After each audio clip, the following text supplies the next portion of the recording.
Hello there.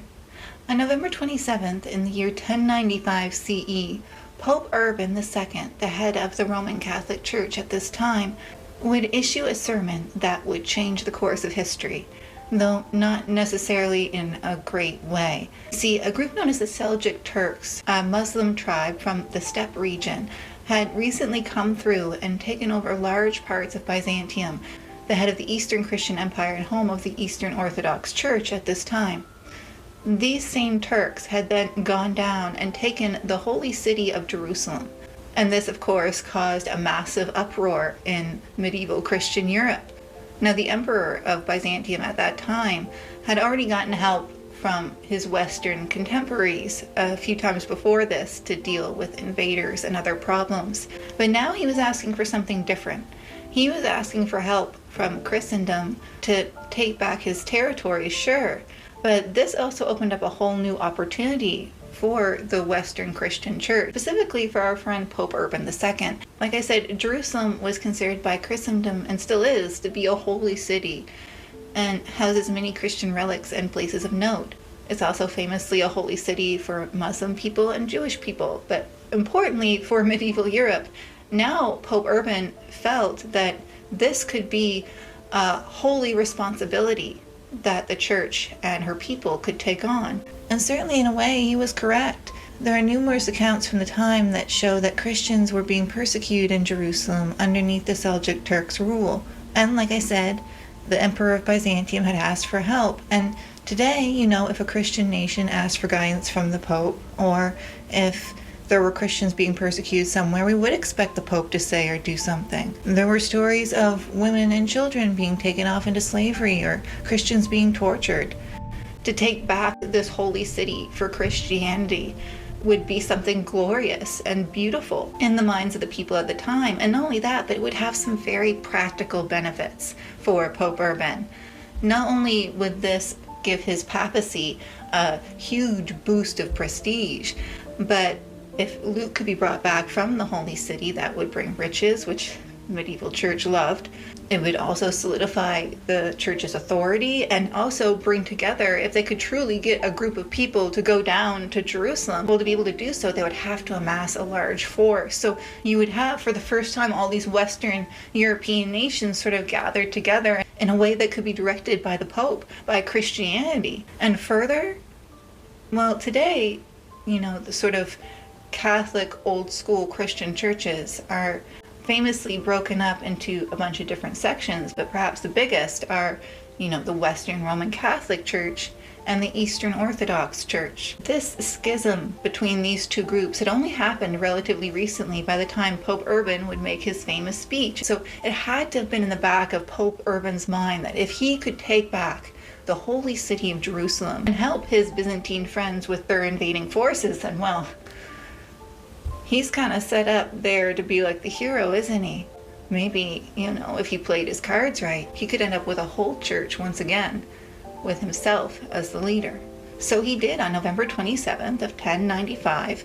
He sent forth a sermon, a message to all of Christendom, saying that if any lords or nobles were willing to put together their resources and their fighting men to go down, to take the holy city of Jerusalem for the Christian people, well, not only would they be heroes, not only would they be certain to get loot and booty, but maybe even more importantly, all of their sins would be forgiven.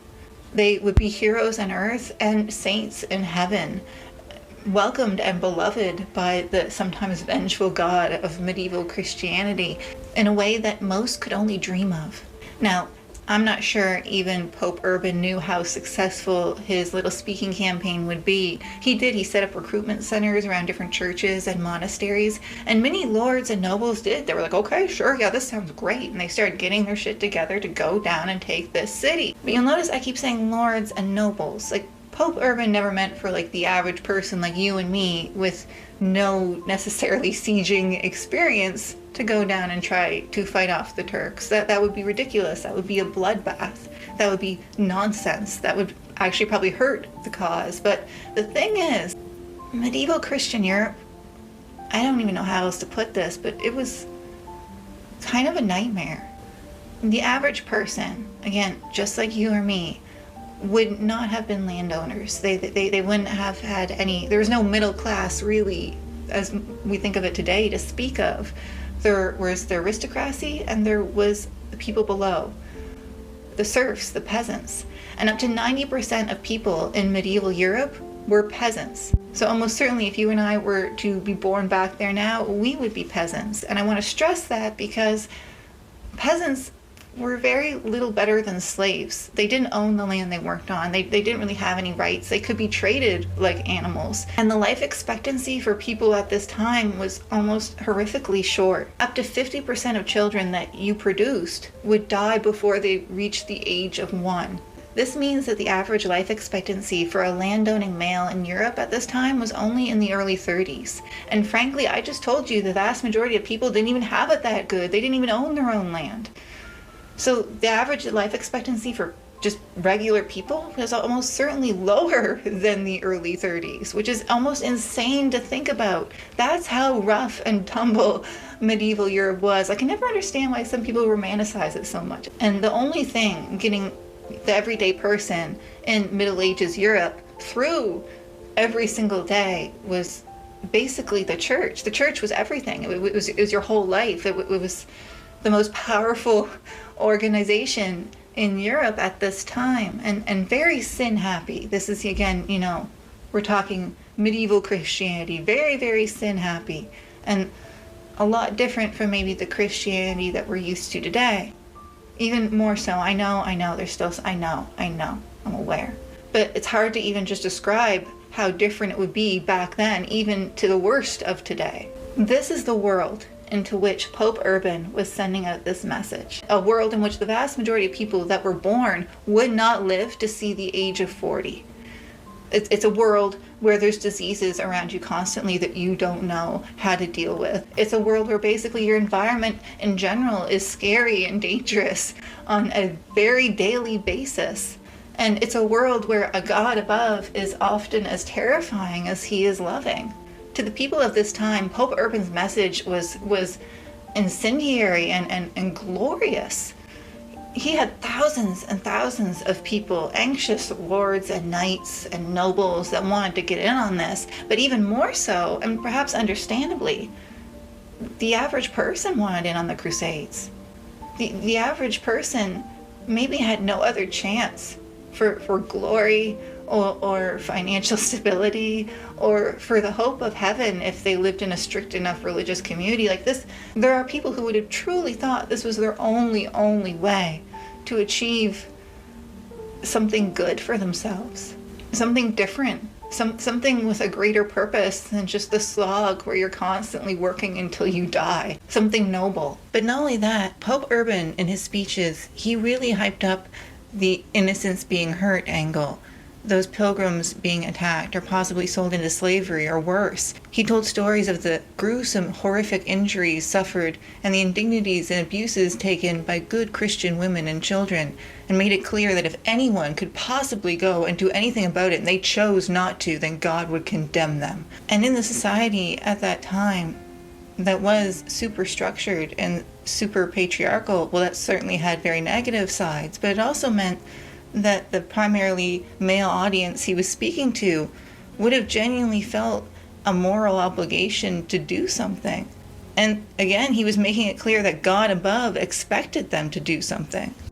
And not long after Pope Urban made his first speech in 1095, that same year, a very unique man known as Peter the Hermit started making the rounds, answering the Pope's call.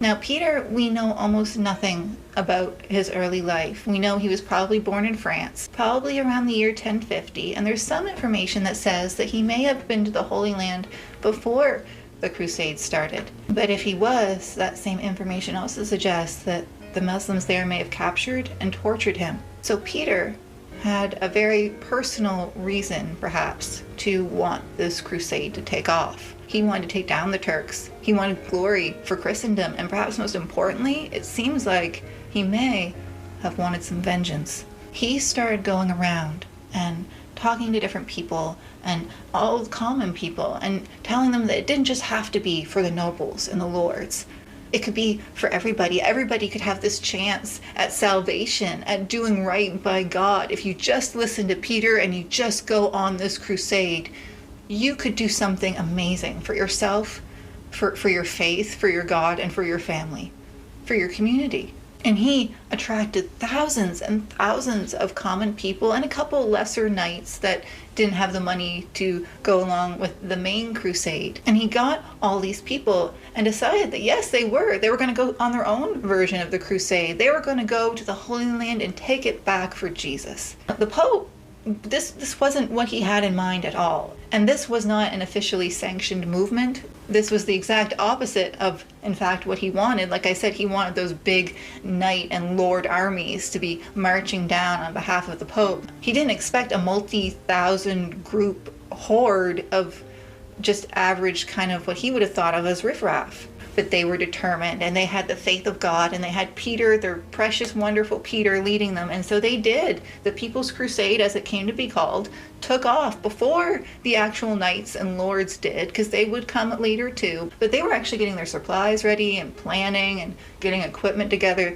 These guys with Peter, the People's Crusade, they didn't have any of that. They had a lot of zeal and a lot of faith and a lot of determination, and that's basically it. None of them, other than the odd knight, like I said, the odd poor knight, would have had any sort of battlefield experience. Or if they did, it would have been minimal, and certainly nothing like a huge siege experience like you would need to take a city like Jerusalem. They had no provisions, no food to take with them. They had no money really to speak of, no equipment, nothing. They just set out planning that God would provide a way. Which, I mean, on one hand, it's nice to see people with convictions and following through on them. But on the other, I do want to stress here, at no point did God come down and tell them, hey, you should probably do this. They're relying on this Peter dude. And Peter didn't know F all of what he was doing. That's what I'm going to say there. And Peter, along with another man known as Walter the Penniless, that also seems to have been leading them, really just kind of lost control of the whole group. Infighting was rampant. They kind of split off into different sections. Some people just started going home because they realized this was not going to go well. And others just started terrorizing the countryside because, again, they had no food or no equipment. So when they left France and started marching towards first Constantinople, trying to get ships to go over to the Holy Land, they couldn't even feed themselves. So they started foraging and at times pillaging outright from the countryside. And when they got to Constantinople, there was almost none of them left. And the ones that were starved and bedraggled and just kind of, I don't want to say weird, but they weren't doing well. And they were not well received by the people of Constantinople, who just thought they were kind of bizarre and violent. Meanwhile, remember how I said they kept kind of splintering off? Well, there was a second wave that was coming after Peter of this still People's Crusade, of just kind of like the hangers-on of the poor crusaders. And this second half was even worse than the first. They had no resources again, and not only that, but they got mad that things weren't going the way they wanted, so they took out their rage on different communities of Jews and other minorities they encountered on their way to Constantinople, and they did it more once they got there. These pogroms committed against the Jewish communities at the time were absolutely horrible. And I want to make it clear, too, that even though, yes, anti-Semitism was huge in Europe at this time, even the people of the day, even the Christians of the day were like, no, this is horrible. What are you even doing? And in the end, almost all of the People's Crusade, in both waves of it, following Peter the Hermit, almost all of them were either killed around this time through all this fighting, or eventually Alexius I, the Emperor of Byzantium, the one who had wanted help and now was having to deal with all this nonsense, shipped a bunch of them off to Asia Minor to, yeah, sure, go to the Holy Land, where they were immediately destroyed by the Seljuk Turks, who actually had more fighting experience and knew better what they were doing. But not all of the members of the People's Crusade would be shipped off to Asia Minor, and not all of them would die. Peter the Hermit, for one, didn't. And some of his followers, too, would survive. And those that did, if they didn't go home and give up, would wait with Peter. And eventually, not long after, all those lords and nobles and their armies that Pope Urban had truly been calling for, well, they would set out too. And the remnants of that People's Crusade and Peter would join them. So now it looks like some of them were going to get to go to the Holy Land. But what they encountered there and what they themselves would end up doing is as far from holy as I can possibly imagine. Now, some of this is probably starting to sound familiar to some of you because I talked a little bit about the First Crusade in a recent video I did on exo-cannibalism. And ever since then, I've really wanted to talk to you guys a little bit more about them. Because I brought them up in that video, but I didn't have the time to give them the treatment they deserve. Because guys, these are some of the most ferocious and terrifying sounding exo-cannibals from anywhere in history. But there's also a lot of mystery about them. Some even argue that they never existed at all, but I think that's a little bit heavy-handed. We'll get into all that. We'll get into what we know of the Tafurs and what all this has to do with the People's Crusade. But first, welcome.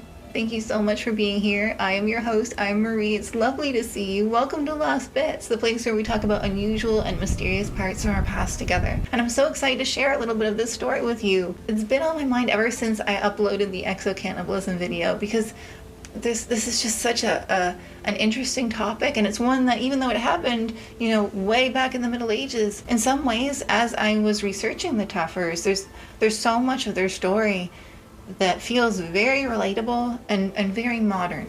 But because actually, guys, we are going to be talking about some kind of messy things this time. I don't normally do this on a Lost Bits episode. I save that for the other series, but even though I'm sure you guys know what you're getting in for from the title, just so I don't have to feel guilty, respectfully, and I never do this here, but thank you. I appreciate it. And I can't wait to share a little bit more about these guys with you. This is going to be exciting. It's going to be fearsome. We're going to have some heavy siege action. We're going to have some crazy religious leaders happening. We're going to have some Crusader cannibal bits. Oh, that's new. We've never... Oh, God.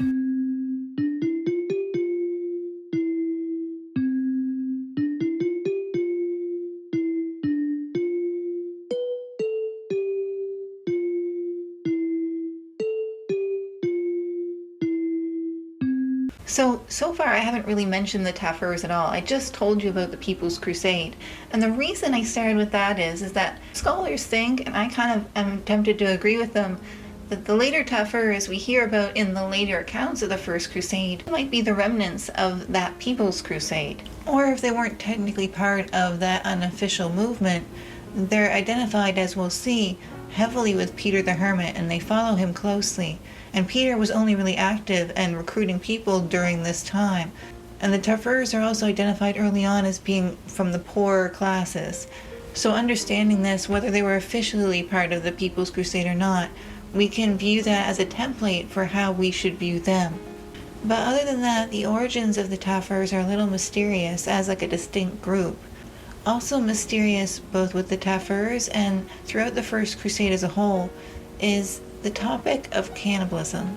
The earliest accounts of the First Crusade, written by contemporaries only a few years after it all ended, do mention cannibalism happening, but they talk about it in terms of survival and something that was done in secret as a shameful thing. Europeans in general were not okay with cannibalism. It's not the universal taboo that people think that it is, but it certainly wasn't something accepted in that culture at that time. Now, the First Crusade itself has a long and gory history. We're not going to be covering all of it here today, but many of the Crusaders, even sort of the well-fortified and rich ones from that second group, the proper group, faced starvation and many challenges before they reached Jerusalem and once they got there. Now, they were eventually successful in taking Jerusalem and taking the city in 1099, but it was only after a bunch of other sieges and literally, like you've heard now, years and years of work and planning and difficulty.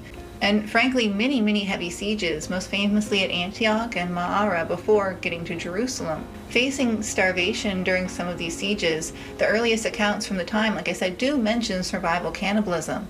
But the accounts of it are very fragmented and scarce and sort of reflect the European mindset towards such things at this time. And of course, all the European accounts always portray the Crusaders as being involved in a holy mission, divinely ordained by God to carry out whatever actions they have to to take Jerusalem back for Christianity. Now, unfortunately for them, not long after the First Crusade was done, in 1187, Saladin, the Sultan of Egypt, took back Jerusalem. And this led to a whole new wave of accounts of the First Crusade being published in Europe as different groups tried to build momentum towards forming a second crusade to go back and fight down there again. And some of these accounts are actually really beautiful, epic pieces of French poetry, but they also contain some very, very horrifying details of what went on during these sieges and battles of that First Crusade. And it's these later accounts where we first get the mention of the Tafurs. And how they're portrayed is both fascinating and kind of unsettling. The first mentions that we hear of them in the stories of the Siege of Antioch and Ma'ara, they're described almost at first as being kind of pathetic and sympathetic people. They're recognized as being followers of Peter the Hermit, and the fact that they are not high-born and wealthy like the regular knights and lords involved in the fighting is made very clear. Quote, "Had you been there, you would have seen countless tattered rags, countless long beards and matted heads of hair, countless thin and desiccated and faded bodies, countless twisted spines and swollen stomachs, countless crippled legs and feet sticking out at all angles, countless burned calves and worn-out shoes." End quote. This description of them as sort of the wretched poor and starving, that's why they're talking about the swollen bellies. The starvation that they faced, especially during the sieges of Antioch and Jerusalem, was horrible. The Tafurs are described too as walking in front of the main Crusader army, just grabbing bits of grass and herbs to eat as they go. They're so hungry. And part of this is by choice.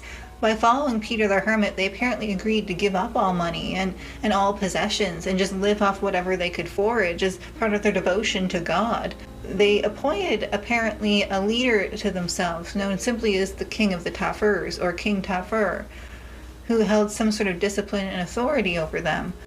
And they make it clear that this whole group was devoted and zealously following Peter and this extreme ascetic lifestyle, walking around just naked or in rags, eating just whatever they could find, with the only goal, the only single focus in their mind, to get to Jerusalem. But here I have to stop and remind you too, they didn't start out that way. Remember that all of these people would have been just average everyday farmers and people back in Europe.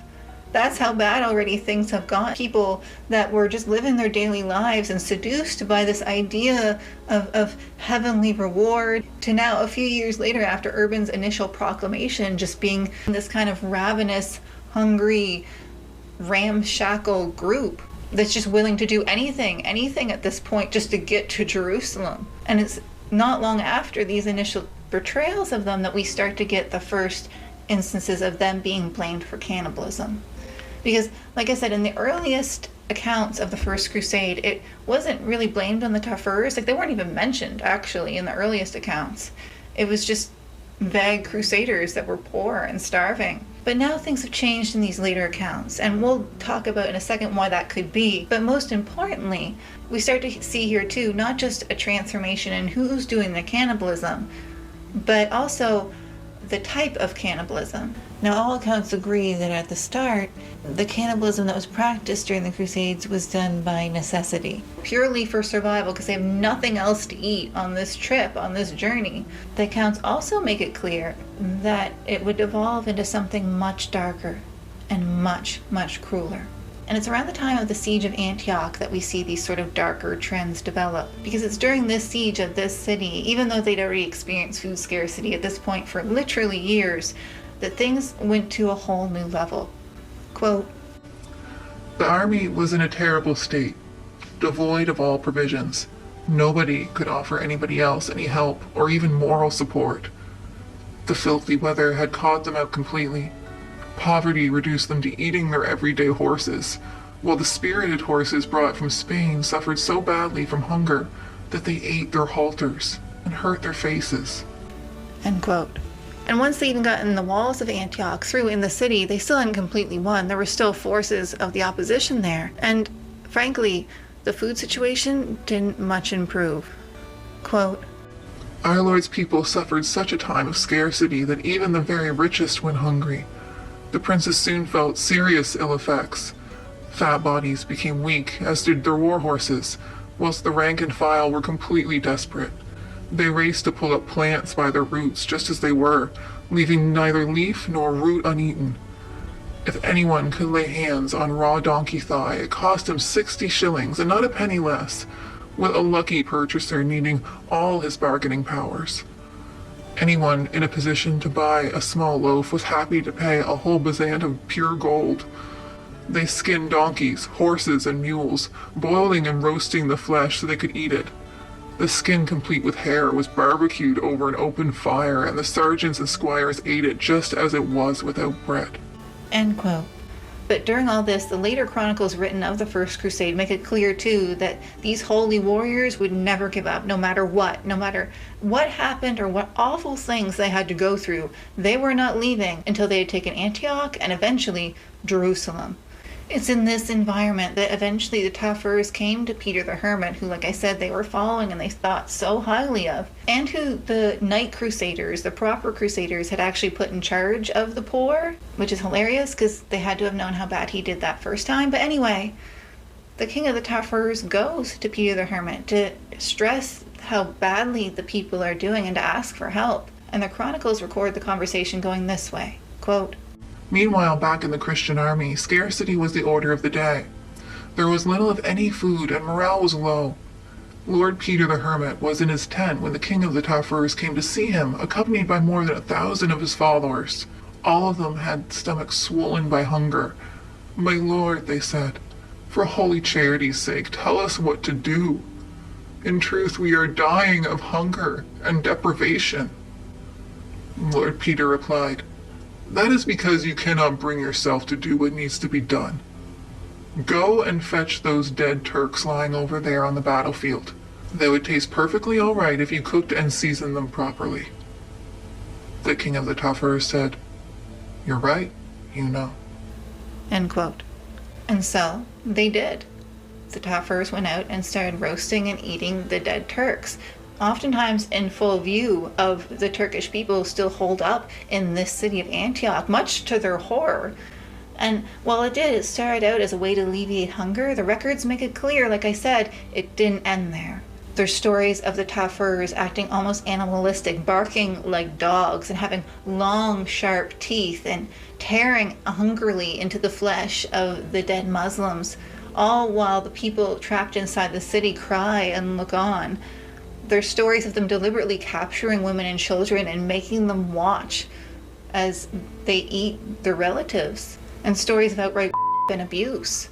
And while the chronicles do start to view this with horror and revulsion, they also make it clear that all of this terrified the Turks and had a really good effect on demoralizing them. And it was for God, and it had to be done. And so the Tafurs are presented in one way as these animalistic, almost savages by the end of these chronicles, of these later accounts, but they're also portrayed as someone that you should pity and kind of have respect for. Modern researchers have pointed out similarities between how writers back then at the time wrote about Mongols and other groups that they disliked, and also how they write about the Tafurs. The languages used to describe both are very similar, except it's always made clear in these First Crusader accounts that these can serve a purpose, or as being like a lion or some wild force that the Crusaders have managed to wrangle into control, into using to terrorize the Muslims for the good of God.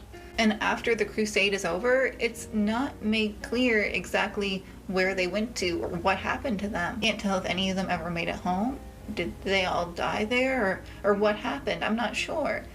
Peter the Hermit, though, would eventually go back to France and open a monastery, and he had a great life despite all the trouble that he caused. And the First Crusade would eventually be successful by medieval Christian terms. Like I said, they took Jerusalem eventually. Though I will say the level of bloodshed shown was staggering even by European standards of the day. And like I said, they weren't able to hold the city, so in the end it was almost kind of all, I don't want to say pointless, but my goodness. And because some of these accounts of the Tafurs and what they were doing there and just the whole drama of it all. Now, some modern historians have argued that the Tafur might not even be real. They do make a convenient literary device after all. It's the barbaric but well-meaning poor that's engaging in cannibalism, not the fancy, proper, knightly crusaders. Even at the time, Peter's whole movement was really viewed with a lot of scorn by some of his contemporaries, who sometimes were just acting off elitism, but also just, again, kind of practical reasons. None of the people he recruited had any siege experience, really. Like, they didn't know what they were doing. Peter basically led all of them to either their death or this horrible fate of having to rely on cannibalism. And while I do think the tales of the Tafurs are probably quite exaggerated, we know the People's Crusade was real, and those leftovers had to go somewhere. It would make sense to me if the Tafurs existed in some form or another, even if maybe some of the details now are fuzzy. But I can understand seeing them as sort of a plot device too. I guess I'm not really sure. But one thing that really did strike me really, really hard when I was researching both the exo-cannibalism episode and this extra stuff about them is that the Tafurs really, in some ways, this is going to sound crazy, you guys, so please stick with me for a second. Or maybe it won't. They remind me of Jim Jones. Or rather, Jim Jones's followers from the People's Temple. I'm sure most of you have heard of this already, but just in case there's someone, I don't know, that's not familiar with their cult history, Jim Jones started a cult known as the People's Temple that eventually led to the mass and sometimes forced suicide of hundreds, over 900 people were killed eventually by Jim Jones. Many of them children. But this didn't happen all overnight.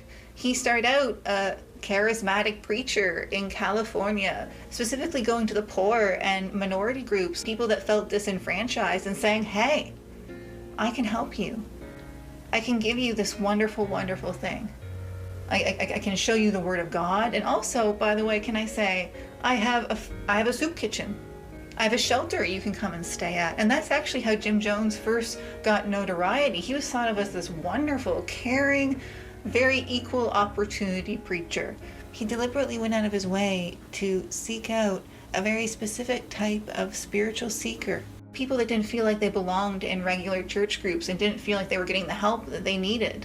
And so they did. At first, people flocked to Jim Jones because he offered them something that they couldn't get any other way. He offered them a place to feel safe, to have a noble goal to pursue, to chase God by following this kind, wonderful man's vision. But the reason that he was doing that wasn't because he wanted to help disenfranchised groups, it's because they were easy to target. And eventually, like I said, it all ended up in disaster, but not because the people were just stupid and following him to their death. Jim Jones was famous once he got established for the horrible deprivation tactics he would use, starving his followers, keeping them isolated, keeping them awake for hours and hours at a time, keeping them in fear. And there's been lots of modern day research done on the psychological effect of things like this. Scientists have confirmed when you take away all the basics that a person needs just to get through their day, when you take away their food, you take away their sleep, eventually they become really suggestible. It's hard to think clearly when you're tired. It's hard to think clearly when you're hungry. We sometimes think of people joining cults as if they're stupid or something, but again, most research has shown the opposite of that. There's very smart people that join cults, but they don't get wrapped up in it immediately. It's through this process. And I know a lot of you know this. And I feel like, too, even as I say this, a lot of you maybe are seeing why Peter the Hermit and all of the People's Crusade and the Tafurs, if they existed, it reminds me so much of that. It reminds me of the same feeling. Like, I'm not trying to say that Peter the Hermit was trying to start a cult the same way as Jim Jones. I don't think that was his intent. And I'm not trying to push that as a theory.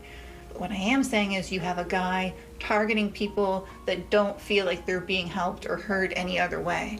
You have a guy going around to people who are going through some really rough stuff in their lives and convincing them that if you just do what I say, God will take care of you and everything will be wonderful and you're going to be part of a holy mission. And then what do they have? They have years literally of marching with no food, being constantly under attack, constantly going places where they're not wanted, with no equipment, no knowledge or experience to back them up. And Peter clearly wasn't that great of a leader, was he? Things kind of fell apart really quickly for him. You have people living in fear and desperation and the only thing holding them together is this holy, noble mission that they're on.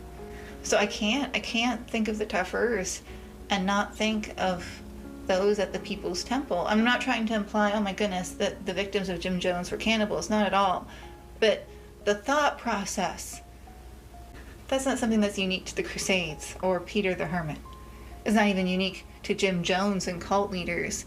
We see this all over the world, over and over again, all the time. People that started out just like you and me, and slowly, just through stress and deprivation, and sometimes the conscious will of evil people, that get turned to evil actions. And in some ways, I think this is why I wanted to talk about it today. I feel like in some ways, the story of the Tafurs is one of the saddest I've ever come across in human history. As horrible as it is, it's like that cult mind think, but on a huge, multinational, multi-year, multi-atrocity level. Now, did the story of the Tafurs play out like it says in the Chronicles? Does this all have any bearing, or can it teach us anything about cults and cult think-like behavior today? I don't know. And to be honest, moralizing, even though I know I'm getting dangerously close to it now, was never the point of this episode. In fact, I think weirdly, I'm only kind of realizing it as I say it out loud right now, I think I want to defend the Tafurs a little. Like, that's what I just decided. That's the point of this episode. Because even if they were just as bad as the stories make them sound, even if they were as horrifying and as exo-cannibalistic and awful as they seem in these tales, well, that's because they were freaking made that way. They were made that way.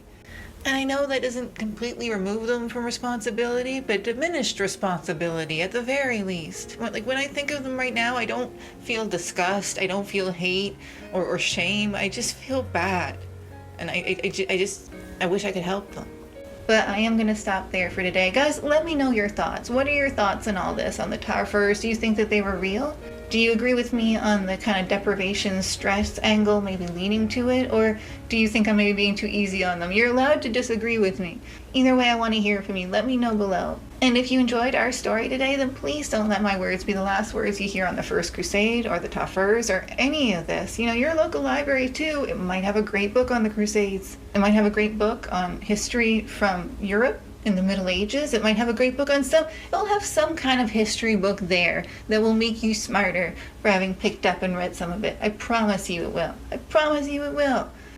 And then you can learn a whole bunch of cool stuff and just feel like a smarty pants. So just go to the library. You'll feel smart. You'll have a nice time. You'll find some good reading. And when you get there and you get back, let me know how you made out. And once you are back from the library, if you liked what you saw here today, then please consider checking out the rest of my channel. You'll find lots more unusual and mysterious tales from our past. I upload new Lost Bits episodes like this every week and longer deep dive videos once a month. So hopefully I'll see you again soon. But either way, thank you again so much for being here today. Be safe, be happy, go with all my love. Until next time, goodbye.